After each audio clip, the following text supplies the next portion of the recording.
자족하는 일체의 비결. 아멘. 여러분에게 이것이 계시되어지기를 축복합니다. 자족하는 일체의 비결이요. 이제 오늘 본문 말씀을 이제 하고 빌립보서 이제 강해를 마무리하려고 합니다. 근데 오늘 본문을 보게 되면 빌립보 교회 그 성도들이 사도 바울에게 선교 헌금을 보내요. 선교 헌금을 보냈는데 뭐 한두 차례 보낸 게 아니라 계속 보냈어요. 계속 보냈는데 이렇게 사도 바울이 빌립보 교회와 성도들이 보내준 그 선교 헌금을 통해서 여러 가지 필요들을 채워갔는데 이제 여기에 대해서 감사하며 축복하는 내용이 오늘 본문 말씀의 내용입니다.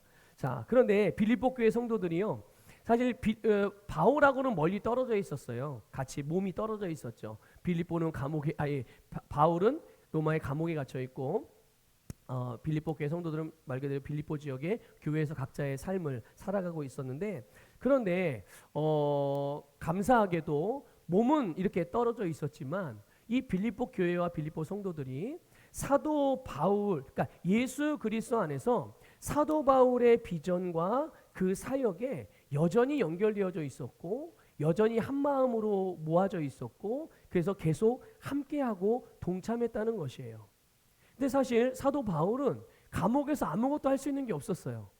어딜 뭐 A라는 지역으로 가서 복음을 전하고 거기 있다가 또 B라는 지역으로 이동해서 뭐 복음을 전하고 이럴 수 있는 상황이 아니었거든요. 그냥 감옥에 말 그대로 언제 죽을지 모르는 그런 감옥에서 갇혀져 있었음에도 불구하고 여전히 그 안에서 사도 바울은 사역을 하고 있었어요.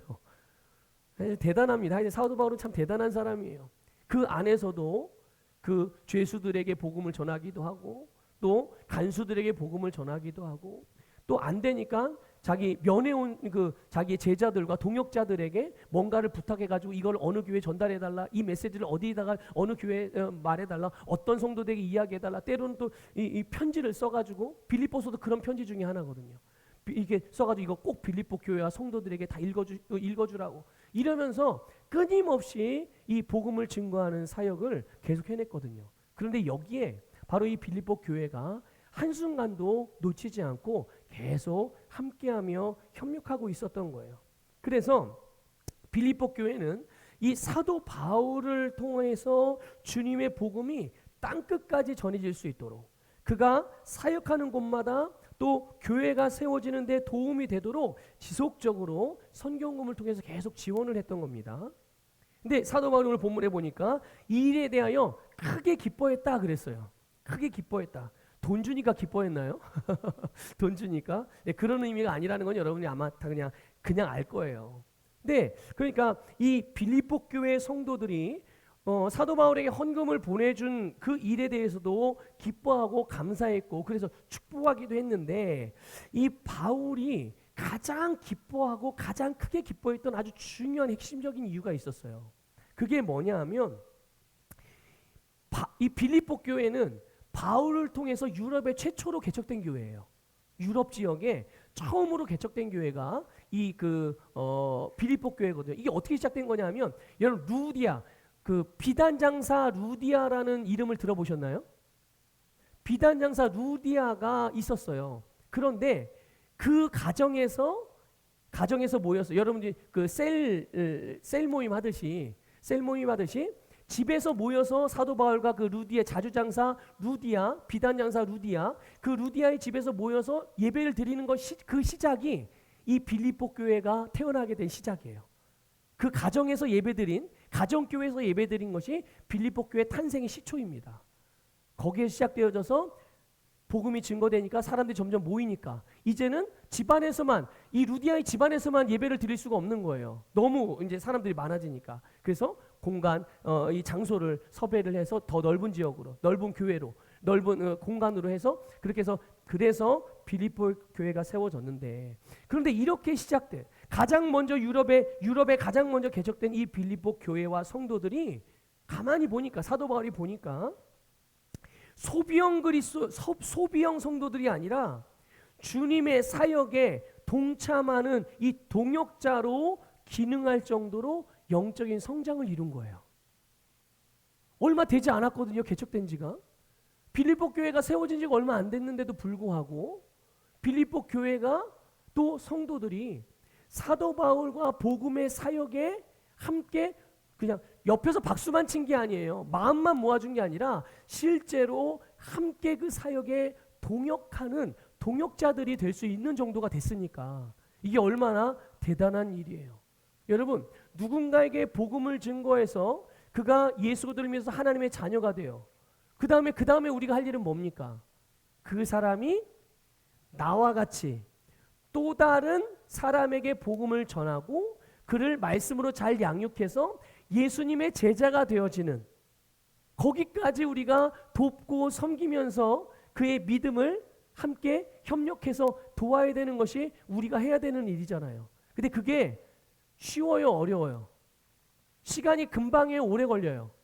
그렇게 단순하게 그냥 내가 맘먹고 생각한 대로 되어지는 건 아니거든요. 그럼에도 불구하고, 그러니 여러분 보세요. 교회 전체가, 교회 대부분의 많은 성도들이 이렇게 개척된 지 얼마 되지도 않았음에도 불구하고 주님의 복음의 사역에 전폭적으로 함께 동역할 수 있다는 것은, 그렇게 영적으로 성장했다는 것은 굉장히 놀라운 일인 거예요.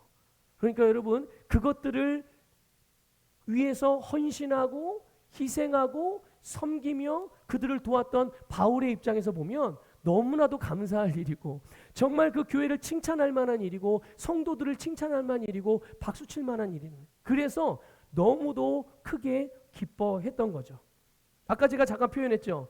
소비형 성도들, 소비형 크리스찬들. 이게 뭐냐면요, 자기가 은혜를 받기만 하고 그냥 다 쏟아버리는 거예요. 이 은혜를 통해서 또 다른 사람들에게, 또 다른 지역에 영혼들에게 복음이 전파되고 사랑이 나누어지고 재정이 흘러가고 재능이 흘러가서 많은 사람들이 나에게 주신 하나님의 축복을 함께 받고 누릴 수 있는 기회가 제공되어져야 되는데, 그건 없이 그냥 나 혼자만 은혜 받고 그냥 마는 거예요. 많은 교회와 많은 성도들이 그러는 시점에, 그런 상황이 있음에도 불구하고 빌립보 교회는 뭐 이게 소비형 크리스찬, 또 다르게 표현하면 그러니까 생산자형 크리스찬이라고 표현할 수도 있겠죠. 또 다른 제자를 세우고 또 다른 교회를 세워나가는 그런 일들을 했으니 이거는 정말 놀랍고 기뻐할 만한 일이죠. 그래서 우리가 지난주에도 말씀을 통해서 잠깐 언급을 드렸는데요. 사도 바울이 빌립보 교회 성도들을 향하여 뭐라고 했냐면 이렇게 말해요. 나의 사랑하고 사모하는 형제들이여, 나의 기쁨이요, 나의 면류관이요. 이게 사도 바울이 빌립보 교회를 대하는 마음이에요. 빌립보 교회와 성도들을 이렇게 생각을 했던 거고, 이게 곧 오늘 예수 그리스도께서 우리를 바라보시는 시선이라는 것을 믿으시기를 축복합니다. 그러니까 바울이 이 빌립보 교회 성도들에게 너희는 나의 면류관이다, 너희는 나의 사랑하는 자들이다, 너희는 내가 사랑하고 사모하는 나의 기쁨들이다, 이렇게 말하는 게 이상하지 않은 거예요. 이상하지 않은 거예요. 정말 그 스승의 그 제자죠. 바울도 얼마나 대단한 주님의 제자입니까? 얼마나 대단한 사도예요. 그런데 그 바울을 통해서 제자가 되어진 또 다른 교회들과 성도들이, 그러니까 그 스승의 그 제자인 거예요. 오늘 서북교회 모든 성도들이 이 주님의 비전과 사역에 동참하는 주의 동역자로 기능하게 되기를 주님의 이름으로 축복합니다. 네, 여러분 오늘 본문 11절 12절에 보면 사도 바울이 빌립보 교회 성도들에게 아주 단호하고 분명하게 밝히고 있는 게 있어요. 그게 뭐냐면 바울이 지금 빌립보 교회가 보내준 헌금에 대하여서 기뻐하고 감사했단 말이에요. 그런데 이게 결코 궁핍함으로 말하는 것이 아니라는 거예요. 이런 뜻이죠. 여러분, 제가 정말 이 사역을 하다 보니까 이 감옥에 갇혔음에도 불구하고 돈이, 재정이 너무 필요했는데 이게 언제까지 얼마만큼의 액수가 정말 필요해서 정말 마음 초조하게 하나님 앞에 전전긍긍하며 기도하고 있었는데, 그것 때문에 작정 기도도 하고 마음 졸이고 있었는데, 이렇게 선교원금이 딱 제때 제 시간에 딱 맞게 이렇게 채워져 가지고, 그래서 여러분들 제가 너무 기쁘고 그래서 여러분들 축복합니다, 이게 아니었던 거예요. 이런 게 아니에요. 그러면서 아주 중요한 고백을 해요. 이렇게 고백합니다. 어떠한 형편에든지 나는 자족하기를 배웠노니. 어떠한 형편에든지 나는 자족하기를 배웠다. 그래서 바울은 비천에 처할 줄도 알고 풍부에 처할 줄도 알고. 그러니까 모든 일, 그 일이 뭐 배부른 일인지 배고픈 일인지 뭐 풍부한 일인지 궁핍한 일인지 어떤 것과 상관없이 어떤 상황에 처하든 어떤 종류의 문제를 만나든 어떤 크기의 어려움을 당하든 언제나 만족할 줄 아는 비결을 배웠다라는 거예요. 정말 참으로 놀라운 고백이죠. 여러분들에게도 이 고백이 너무나도 자연스러운 신앙의 고백이 되기를 주님의 이름으로 축복합니다.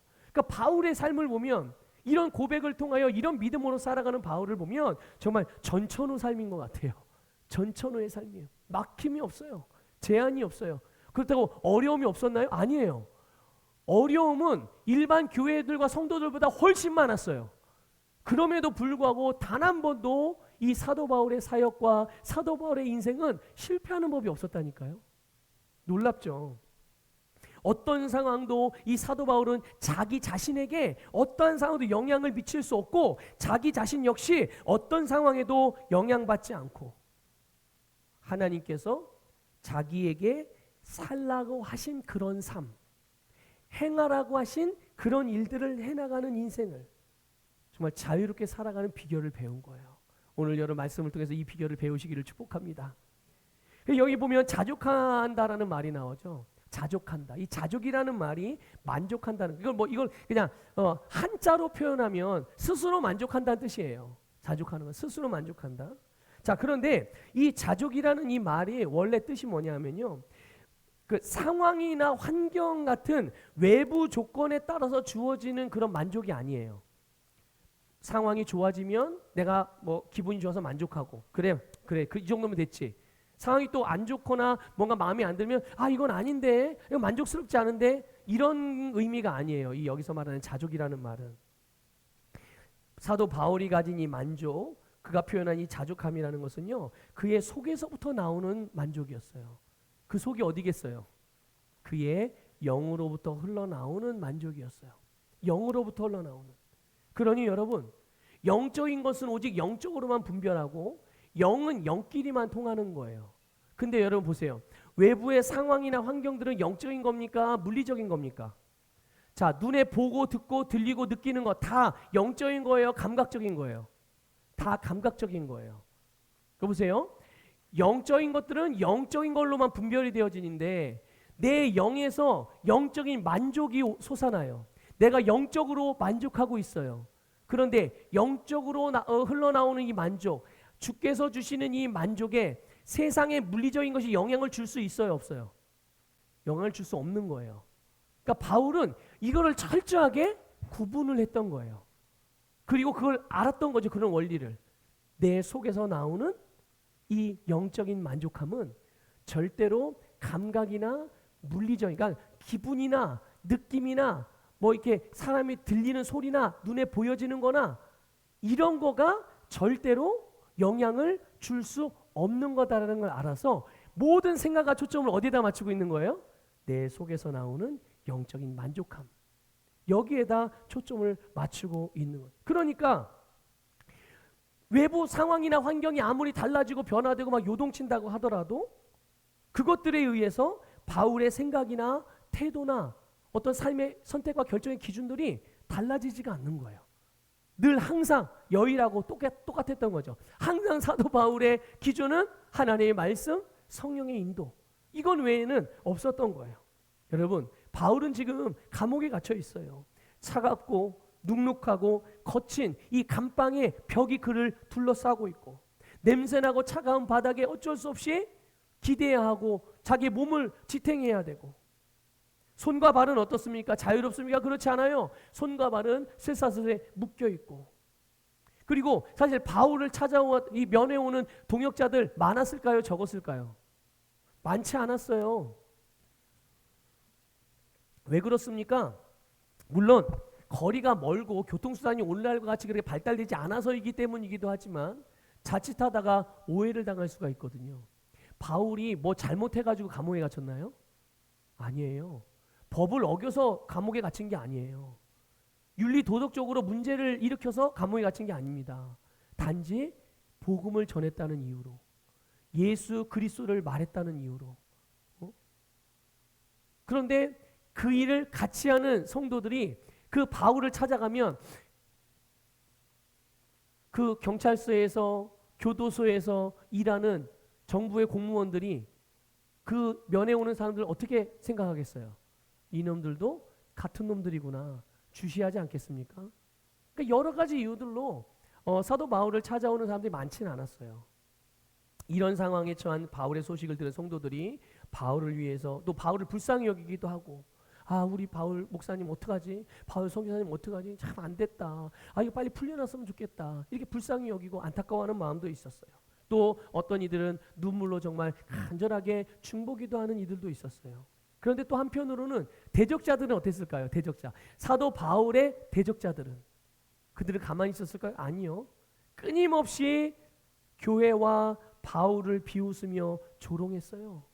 여기저기 다니면서 봐라, 니들이 그렇게 따라다니고 쫓아다니고 바울 감옥에 갇혔잖아. 아무것도 할 수 없잖아. 그러니까 니들 쓸데없는 짓 한 거야. 이러면서 온갖 조롱과 비난을 교회와 성도들과 또 바울에게 퍼부었어요.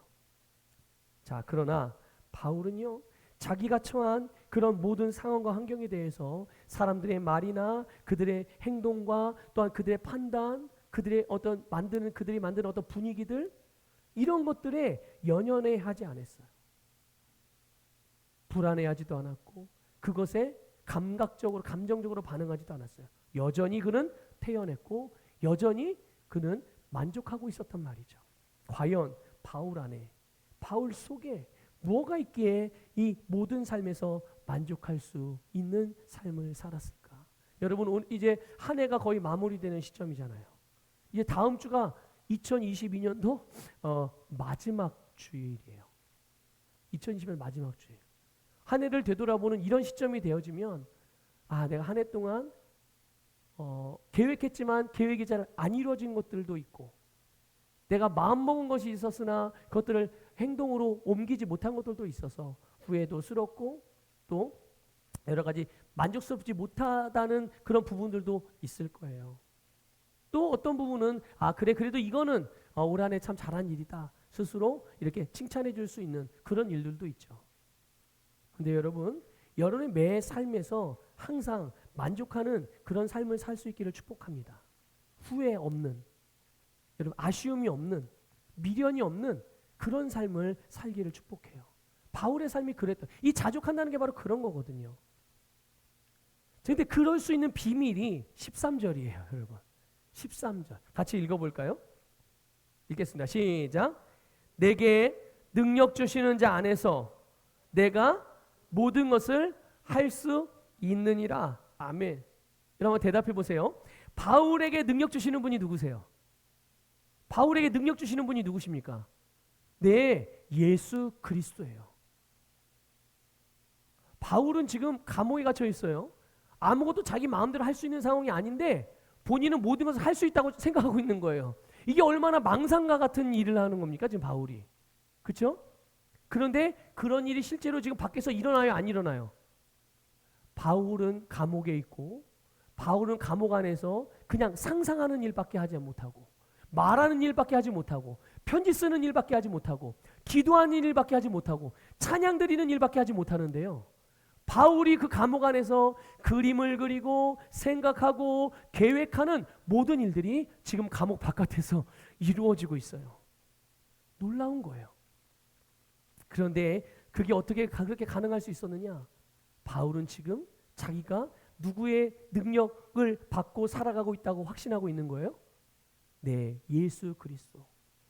지금 자기는 비록 육신은 감옥에 있지만 여전히 그 감옥이 예수님으로부터 공급되어지는 능력을 제한하거나 차단하거나 막을 수 없다는 걸 알고 있는 거예요. 감옥에 있으면서도 그 능력이 지금 자기에게 공급이 되어지고, 이것은 자기의 육신을 초월하고 감옥의 벽을 초월하고 인간이 만든 법을 초월하고 자연 원리를 초월하고 물리적인 세상을 초월하여 영적인 세계 속에서 이루어지는 것들이 이 물리적인 세상 속에 나타나지는 이런 영적인 원리 안에서 기능하고 있었던 거죠. 여러분, 예수 그리스도 안에서 거하고 예수 그리스도 안에서 살고 그 안에서 말하고 예수 안에서 행동하고 예수 안에서 사역하고 예수 안에서 기도하고 예수 안에서 예배하고 예수 안에서 사회생활하는 사람이라면 누구든지 모든 것을 할 수 있습니다. 믿습니까 여러분? 여러분이 오늘 지금 우리가 예배를 함께 드리고 있는데 이 예배도 우리가 예수 그리스도 안에서 예배드리고 있다면 우리는 이 예배를 드리는 가운데 우리도 모든 것을 할 수 있어요. 여러분이 직장으로 돌아가고 가정으로 돌아가고 기업으로 돌아가고 여러분의 삶의 자리로 돌아가서도 역시 우리의 몸은 내 눈에 보이는 것은 물리적인 환경이지만 내가 예수 그리스도 안에 거한다는 사실을 인식하고 믿고 그 안에서 행한다면 우리는 그 자리에서 여러분 우리가 할 수 없는 일은 없다는 것을 믿으시기를 축복합니다. 바울이요 다메섹 도상에서 예수님을 처음 만나죠. 주님이 그를 만나 주셨죠. 그 이후 거듭난 이후 지금 이 빌립보서를 기록하고 있는 그 순간까지도 이 사도 바울은 한순간도 예수님 밖에서 살아본 적이 없어요. 그 믿음을 놓친 적이 없다는 얘기예요.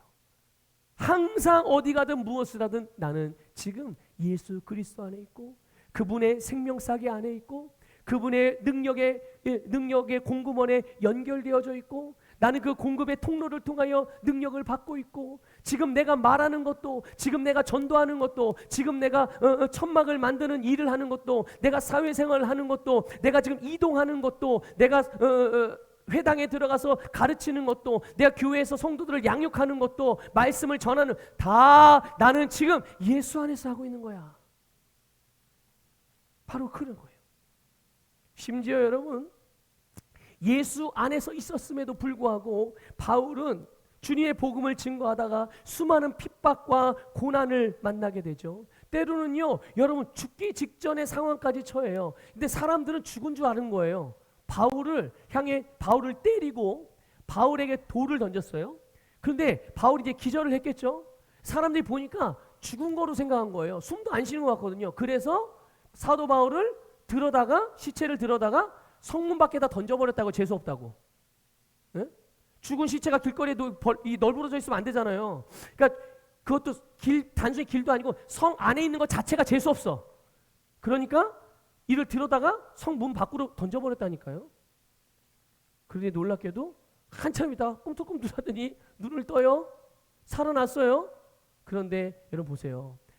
매 맞고 돌을 맞고 얼마나 맞았길래 사람들이 죽었다고 착각할 정도였을까요?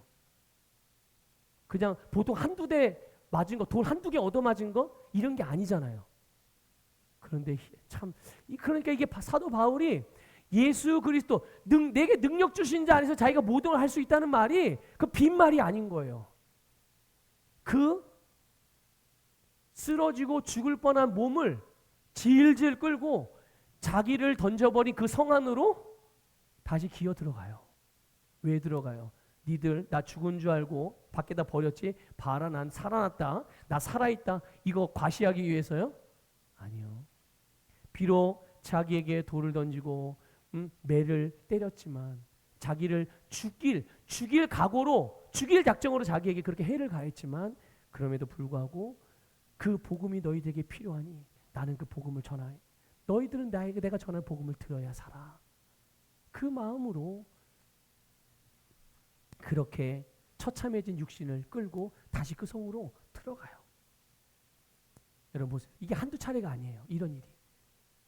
수많은 시간들, 그가 그런 핍박과 고난을 만났을 때 그럴 때마다 하나님의 은혜로 그 모든 것을 견뎌내고 그것을 이겨내고 그가 지나온 사역의 여정을 돌아보면 주님께서 역사하신 열매들이 풍성하게 맺혀 있었던 거예요. 그렇게 힘들고 어렵고 아프고 고통스럽고 그때 당할 때는 정말 힘들고 어려운 것 같았는데 주님이 주신 은혜로 또 그거를 견디고 이겨내요.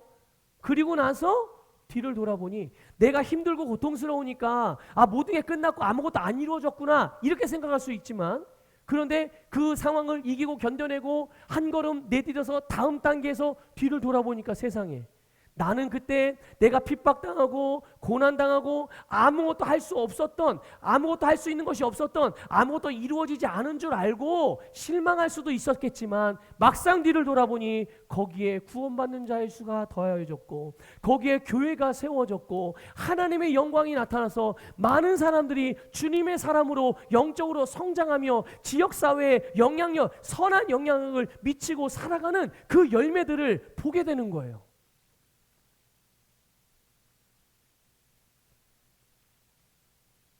바울이 어려운 일을 만났다고 해서 그는 주님을 벗어나는 일이 없었던 거예요. 뭔가 좀 잘 된다고 해서 주님을 소홀히 여긴 적도 없어요.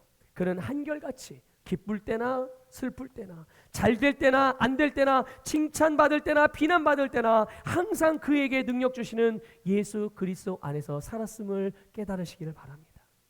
그분의 말씀에 믿음으로 반응하여 순종하는 삶을 살았고 그럴 때 이 사도 바울은 단 한 번도 실패한 적이 없어요.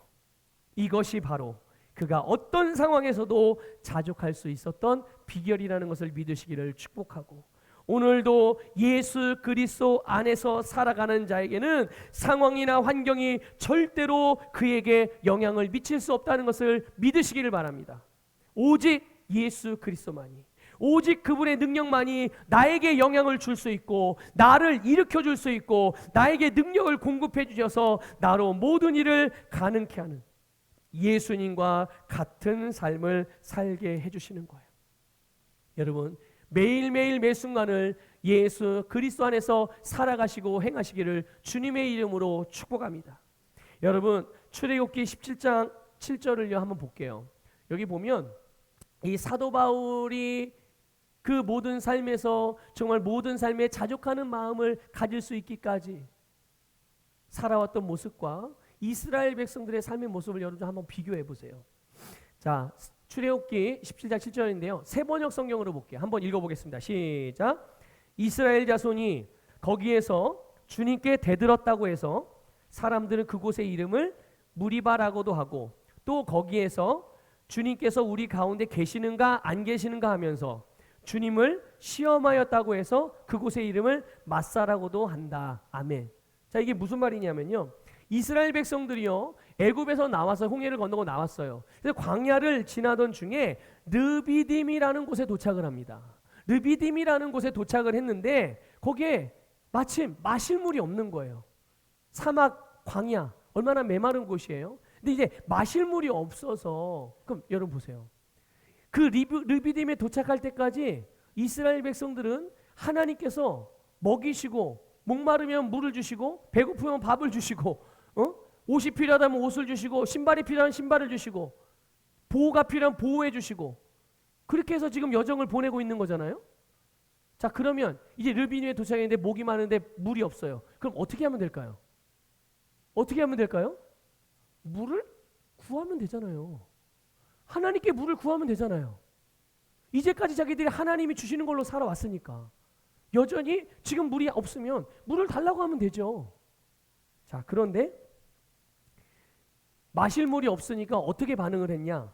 모세를 향해서 이렇게 말합니다. 모세를 향해서 우리와 우리 자녀들과 우리 가축들 다 목말라 죽게 만들 작정이냐 하면서 소리를 고래고래 지르면서 막 모세 멱살을 잡고 모세 죽이려고 그러는 거예요. 불만과 원성이 막 자자하고 난리가 난 거예요. 온 백성들이. 그러면서 또 아울러서 막 하나님이 우리와 함께 계시냐 안 계시냐 막 이런 것들로 주님을 시험하고 막 주님을 향해 대들기 시작하는 거예요. 오늘 조금 전에 읽은 말씀처럼. 그런데 이 상황에 대해서 시편 기자가 이렇게 말합니다. 시편 82편 7절 볼게요. 지금 이 상황에 대해서 시편 기자가 후대의 시편 기자가 기록하기를 이렇게 성령의 감동을 따라 이렇게 기록합니다. 같이 읽어볼게요. 시작. 네가 고난 중에 부르짖음에 내가 너를 건졌고 우레소리의 은밀한 곳에서 내게 응답하며 무리바 물가에서 너를 시험하였도다. 아멘. 보세요. 이스라엘 백성들이요 광야를 지나면서 만난 무리바 마사라는 곳은 이제 어떤 곳이냐면 하나님께 인정받을 수 있는 누구에게요? 하나님께 인정받을 수 있는 그러니까 영적으로 도약할 수 있는 또 다른 단계로 뛰어오를 수 있는 발판이었다는 거예요. 하나님은 그래서 이 무리바를 통해서 이스라엘 백성들의 믿음을 보기를 원하셨던 거예요. 그런데 여기서 놓치지 말아야 되는 것 하나가 있어요.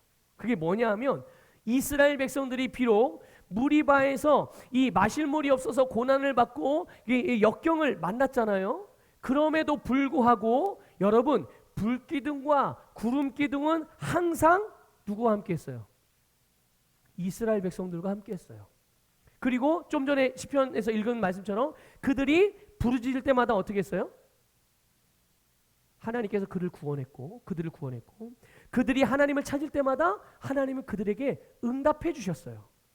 구원해 주셨다는 사실이에요.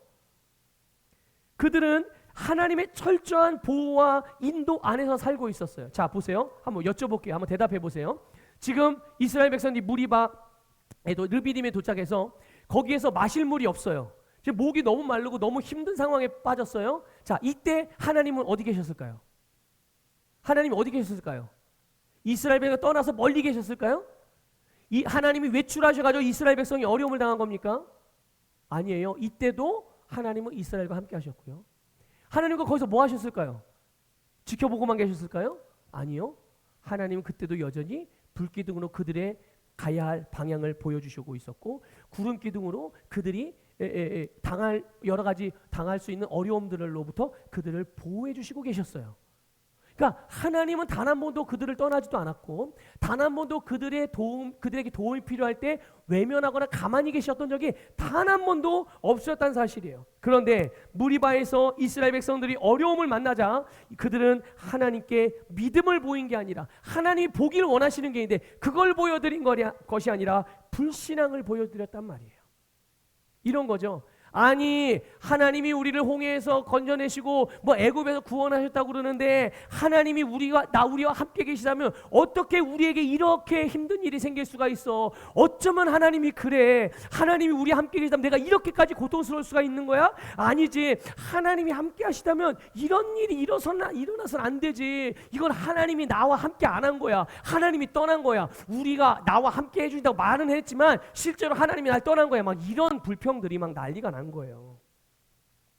그러니까 자기들에게 일어난 일들이 문제들이 하나님의 책임이니 하나님이 해결해 주시면 그때는 내가 하나님 신뢰하겠다. 이런 거죠. 여러분, 하나님은요 그들이 고난 중에서도 하나님이 함께 하심을 신뢰하고 그분을 의지하는 믿음의 반응을 보기를 원하셨던 거예요. 그러나 무리바를 만난 이 이스라엘은 하나님의 기대와는 정반대로 반응한 거예요. 자, 그런데 나중에 되면 이런 게 그럼에도 불구하고 놀랍게도요. 하나님께서 그들을 도우셔서 물을 줍니다. 하나님 대단하지 않으세요? 하나님을 대적하고 있는데 그럼에도 불구하고 이스라엘 백성들의 필요를 채우세요. 자, 그러면 이스라엘 백성 이제 하나님이 물을 내셔서 물을 마셨잖아요. 이제 살아났잖아요. 문제가 해결됐잖아요. 그럼 뭘 배워야 될까요? 거기에서 뭘 배워야 될까요? 하나님이 은혜 주셨다. 그래, 하나님 물 해결했다. 그래야 싹 잊어버려요? 그게 아니라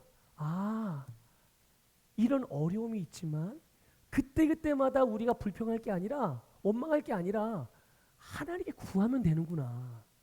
하나님이 우리를 떠나지 않는구나. 항상 함께 하는구나. 이걸 항상 배워야죠. 문제가 있을 때마다. 있을 때 그들이 주님께 구할 때마다 하나님이 늘 도와주셨으니까 그런 과정에서 여정에서 배워야 되는 거 아니에요. 그런데 한 번 딱 은혜를 입고 구원을 받으면 구원받고 문제 해결 받고 나면 싹 잊어버립니다. 이제 또 다시 살아가다가 또 다시 문제를 만나잖아요. 그럼 어떻게 돼요? 또 옛날로 돌아가는 거예요. 또 하나님 원망하고 또 불평, 하나님 계시니 안 계시니 이런 얘기를 또 하는 거예요. 자, 보세요. 이스라엘 백성들이 광야에서 몇 년 살았죠? 몇 년 살았어요? 40년. 40년 동안요. 애굽에서 나왔던 1세대는 여호수아와 갈렙을 빼고는 이 믿음의 성장의 원리와 하나님의 함께 하심의 원리를 하나도 배운 사람이 없었던 거예요. 그래서 그 사람들은 가나안 땅에 들어갔어요? 못 들어갔어요? 못 들어갔습니다, 여러분. 배움이 없으면 못 들어가요, 여러분. 하나님의 은혜를 모르면 누릴 수 없습니다. 결국 어떻게 됐습니까? 1세대는 광야에서 다 죽고 말았어요. 하나님의 약속을 받았음에도 불구하고, 미래를 보장받았음에도 불구하고 그들의 불신앙이 결국은 하나님이 주신 것들을 누리지 못하게 만든 거죠. 여러분, 바울은 그가 만난 고난과 역경 가운데서 하나하나 주님의 말씀과 인도하심에 믿음으로 반응하면서 믿음의 선택을 해온 거예요. 어느 날 갑자기 한 번에 이루어진 게 아니란 말이에요. 바울도 여정마다, 사역마다, 삶의 순간순간마다 위기와 어려움이 있었지만 그때마다 위기를 극복하고 주님의 도움을 받으며 할 때마다 이걸 배운 거예요. 아, 하나님이 함께 하시고, 하나님의 능력이구나, 하나님이 나를 도우시는구나. 그러니까 최종적으로 어떤 결론이 난 거예요? 그의 심령 속에서 내게 능력 주시는 자 안에서 나는 모든 것을 할 수 있는 자야. 이게 결론이 나버린 거예요. 삶에서 만난 문제들과 그 문제들을 극복하게 하신 하나님의 능력을 경험하면서 하나하나 다 배우고 기억하고 그거를 발판 삼아 스텝 바이 스텝을 한 거죠. 한 걸음 한 걸음 한 걸음, 한 계단 한 계단 한 계단 올라오고 있는 중이었던 거예요. 여러분, 우리가 만나는 역경들이나 고난의 상황들이 결코 우리를 무너뜨리지 못한다는 것, 그리고 우리에게 영향을 미치지 못한다는 것을 믿으시기를 축복합니다. 이 진리를 아는 순간, 이 진리를 인식하는 순간, 이 진리를 믿는 순간부터 우리는 주 안에서 만족하는 삶을 누릴 수가 있어요.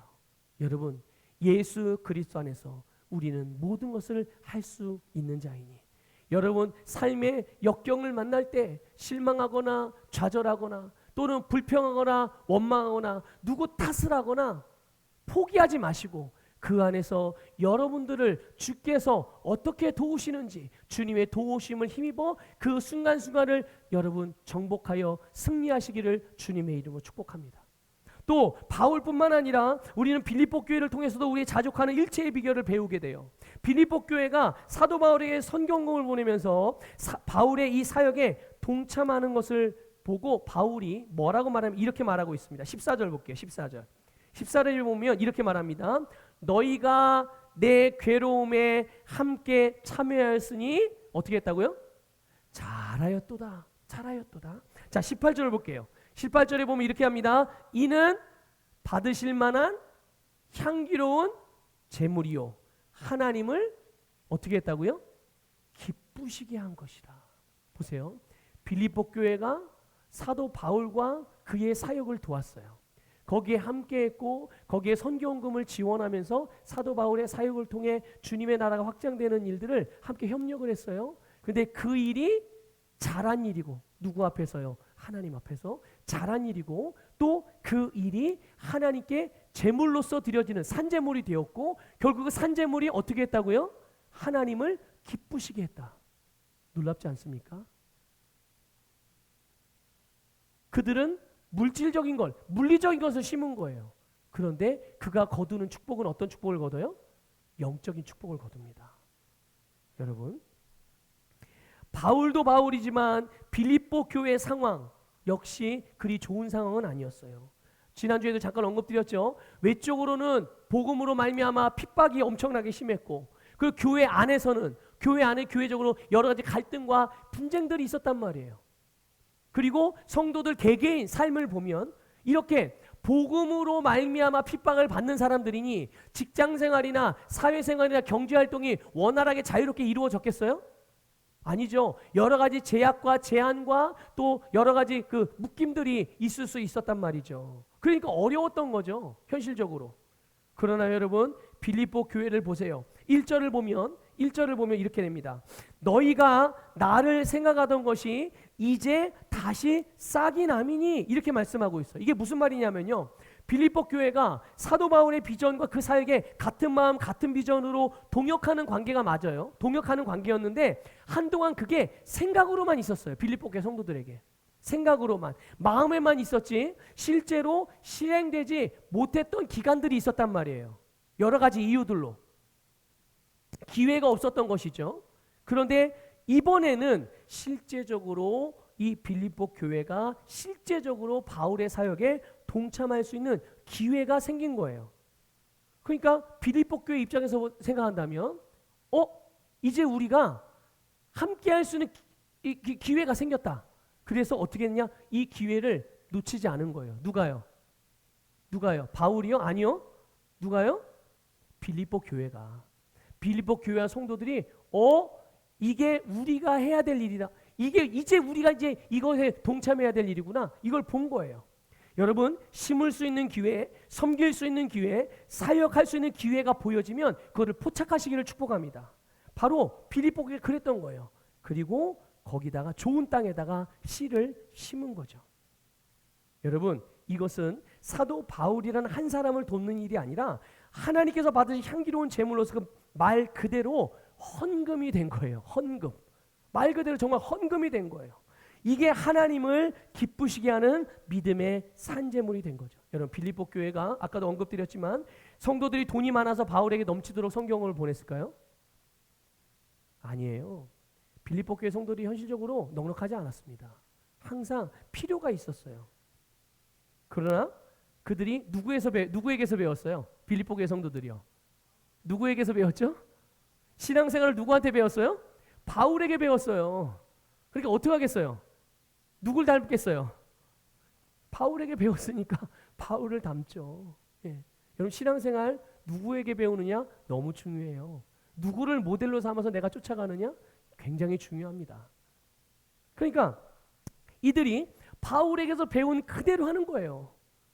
그래서 역시 이들도 바울처럼 예수 그리스도 안에 거하고 있었고 그 안에서 주님이 주신 은혜의 풍성함을 알고 있었던 거예요. 주님이 그들 안에 거하고 그들이 주님 안에 거하니 주님이 보여주시는 필요에 기쁜 마음으로 자기의 자신을 내어드린, 그게 즐거움인 거예요. 그러니까 보세요. 이런 거죠. 자기들이 심고 자기들이 헌금하면서도 그렇게 할 수 있게 해주신 하나님께 감사하면서 드려요. 네. 지금 누가 호의를 베푸는 거예요? 빌립보 교회 성도들이 호의를 베풀잖아요. 그럼 누가 감사해야 돼요? 이거를 호의를 받는 사람들이 감사해야 되잖아요.